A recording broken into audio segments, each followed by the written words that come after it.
উত্তরবঙ্গে লাগাতার বৃষ্টি, প্লাবিত একাধিক জায়গা। রায়ঢাক নদীর জলে প্লাবিত তুফানগঞ্জের একাধিক ব্লক, প্রায় ৩০০ বাড়ি জলের তলায়। চূড়ান্ত ভোগান্তিতে তুফানগঞ্জ ২ নম্বর ব্লকের বাসিন্দারা। উত্তরবঙ্গে লাগাতার বৃষ্টির জের এবং প্লাবিত একাধিক জায়গা।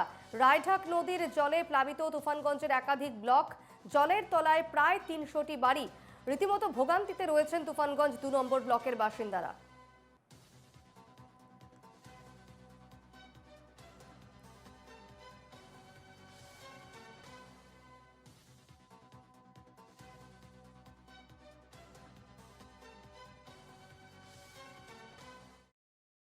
বাড়ি তাও মনে করো যে শতেক খানেক। হ্যাঁ, শতেক খানেক বাড়ি আছে। ১০০ বাড়ি জলে প্লাবিত। হ্যাঁ, কোন নদীর জল ঢুকছে এটা এটা? রায়ডাক ২ নম্বর রায়ডাক। কখন থেকে জল ঢোকা শুরু হয়েছে? এই কালকে বিকেল থাকি। বাঁধ চারটে, ভেঙেছে কি? হ্যাঁ কাল বিকেল থাকি। বাঁধ ভেঙেছে? বাঁধ ওই যে সামনেই বাঁধ ভাঙা আছে একটু, কাঁচা বাঁধ। হচ্ছে যে কোথায়, কোন এলাকায়? এই যে এটা আমার নামগ্রাম, এই যে এইখানে বাড়ি তো। বাড়ি কি জলে ডুবে গিয়েছে? হ্যাঁ, জলে ডুবছে তো। কখন থেকে তাঁবু টানিয়ে রয়েছেন রাস্তায়? আর এই যে ১২টা রাতের থেকে। রাত্রি ১২টা। হ্যাঁ, চলো এই যে রায়ডাক নদী ভাঙিয়া বছর তিনিক থাকি এইভাবে নেতারা ঘুরি দিচ্ছে, নদী বান হবে হবে, কিন্তু কাজ হচ্ছে না।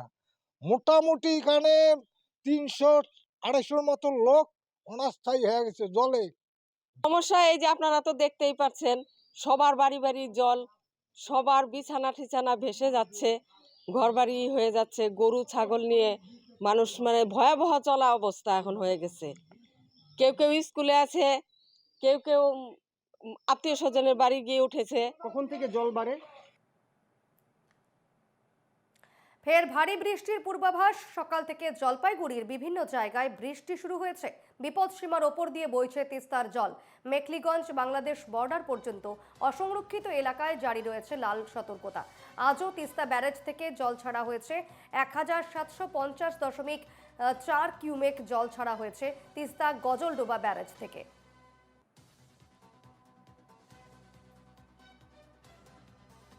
জলপাইগুড়ির একাধিক জায়গায় সকাল থেকে বৃষ্টি এবং একাধিক জায়গায় এখনও রয়েছে লাল সতর্কতা।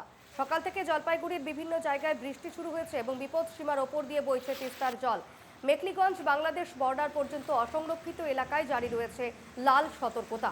আজও তিস্তা ব্যারেজ থেকে জল ছাড়া হয়েছে। ১,৭৫০.04 কিউমেক জল ছাড়া হয়েছে তিস্তা গজলডোবা ব্যারেজ থেকে। বৃষ্টির কারণে জলপাইগুড়ির একাধিক নদীতে জল বেড়েছে এবং সেক্ষেত্রে তিস্তা নদীর যে বাড়ন্ত জল, সেই জলে কিন্তু একাধিক এলাকা প্লাবিত। আজও তিস্তা ব্যারাজ থেকে জল ছাড়া হয়েছে। ১,৭৫০.04 কিউমেক জল ছাড়া হয়েছে তিস্তা গজলডোবা ব্যারাজ থেকে।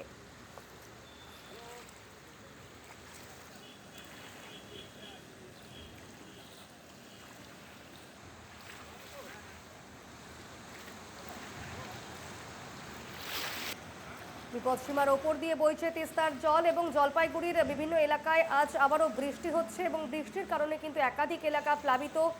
রীতিমতো তিস্তার জল বেড়েছে এবং আজও কিন্তু তিস্তা ব্যারাজ থেকে জল ছাড়া হয়েছে। ১,৭৫০.04 কিউমেক জল ছাড়া হয়েছে তিস্তা গজলডোবা ব্যারাজ থেকে। একাধিক এলাকায় জারি রয়েছে লাল সতর্কতা।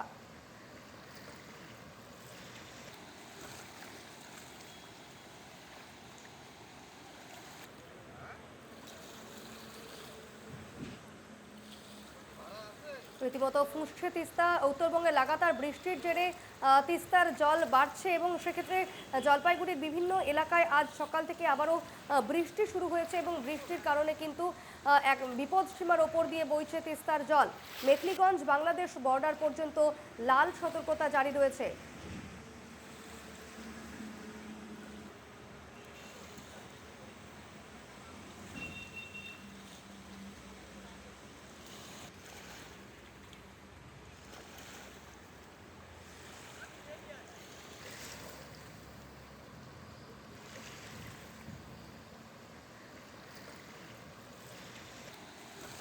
আমাদের সঙ্গে এই মুহূর্তে সরাসরি রয়েছেন প্রতিনিধি রাজীব মুখার্জি। রাজীব, আজ জলপাইগুড়িতে জানা যাচ্ছে বেশ কিছু এলাকায় আবারও বৃষ্টি হচ্ছে এবং সেক্ষেত্রে যেমনটা জানা যাচ্ছে তিস্তার জল বিপদসীমার ওপর দিয়ে বইছে। কি ছবি ঠিক এই মুহূর্তে?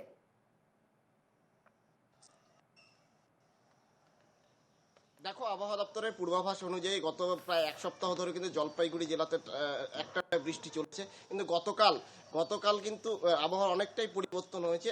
যেহেতু গতকাল একটু রোদ ঝলমলে আবহাওয়া ছিল এবং বিশেষ করে কালকে যেমন রথের দিন ছিল, ওয়েদারটা কিন্তু অনেকটাই উন্নত হয়েছিল, যাতে মানুষজনের রাস্তায় বেরিয়েছিল।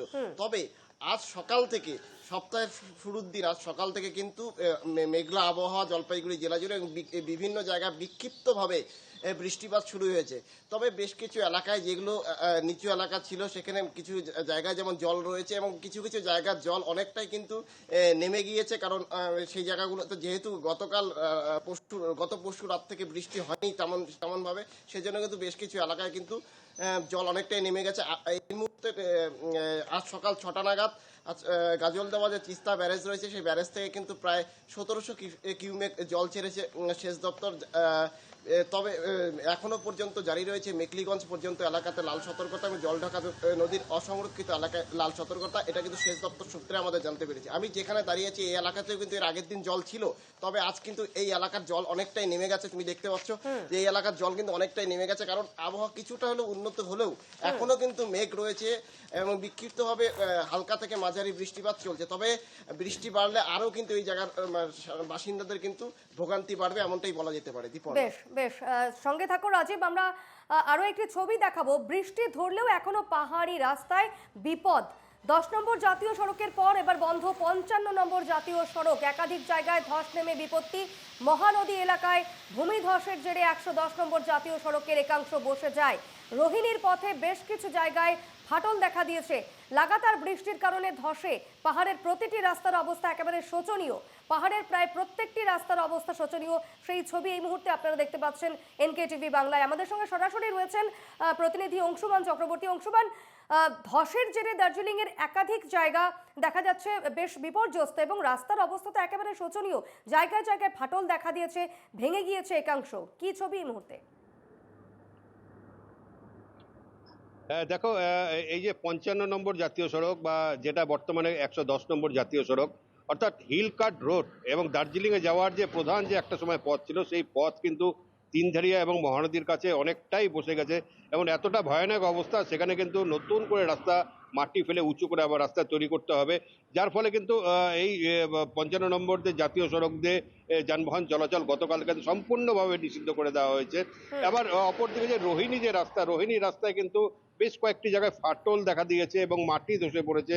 যদিও রাস্তা এখনো বন্ধ হয়নি, কিন্তু এইভাবে যদি বৃষ্টি চলতে থাকে তাহলে রোহিণীর রাস্তা বন্ধ হয়ে যাওয়ার পরে কিন্তু দার্জিলিং এর সঙ্গে শিলিগুড়ি যোগাযোগও কিন্তু বিচ্ছিন্ন হয়ে যেতে পারে। অপরদিকে দার্জিলিং এ যাওয়ার আরেকটি যে পথ, অর্থাৎ যেটা পাংখাবাড়ি হয়ে পাংখাবাড়ির রাস্তাও কিন্তু বিপজ্জনক অবস্থায় হয়ে গেছে ক্রমাগত বৃষ্টিতে। যেভাবে পাহাড়ে বৃষ্টি চলছে তাতে অনেকটাই স্বস্তি মিলেছে গতকাল দুপুরের পর থেকে। গতকাল দুপুর পর থেকে পাহাড়ে বৃষ্টি না হওয়ায় নতুন করে ধসের কোনো খবর নেই, কিন্তু 10 নম্বর জাতীয় সড়ক যেখানে যে বিরিকধারার থেকে শুরু করে এবং ছোট বড় অনেক জায়গায় ধস নেমেছে। সব থেকে বাজে অবস্থায় বিরিকধারার ওখানে গোটা রাস্তাটাই কিন্তু ধসে চলে গেছে তিস্তা গর্ভে। সেখানে কিন্তু পাহাড় কেটে নতুন করে চওড়া করে সেখানে কিন্তু নতুন করে রাস্তা তৈরি করা হচ্ছে। গতকাল যেহেতু বৃষ্টি ছিল না দুপুরের পর থেকে, সেই কারণে পূর্ত দপ্তরের কর্মীরা কিন্তু দিন রাত লেগে থেকে রাস্তা কিন্তু প্রশস্ত করার কাজ করেছে এবং আজকেও এখনো পর্যন্ত বৃষ্টি নাই। বৃষ্টি না থাকার কারণে তিস্তার জলস্তর কিন্তু অনেকটাই নেমেছে। বিশেষ করে কালিম্পং থেকে দার্জিলিং যে রাস্তা, যে রাস্তায় মাঝে মাঝে তিস্তার জলে তলিয়ে যেত, যে রাস্তাতে যানবাহন চলাচল বন্ধ করে দেওয়া হতো, সেই রাস্তার জল অনেকটাই নেমে গেছে এবং রাস্তার উপরে এখন এই মুহূর্তে আজকে জল নেই।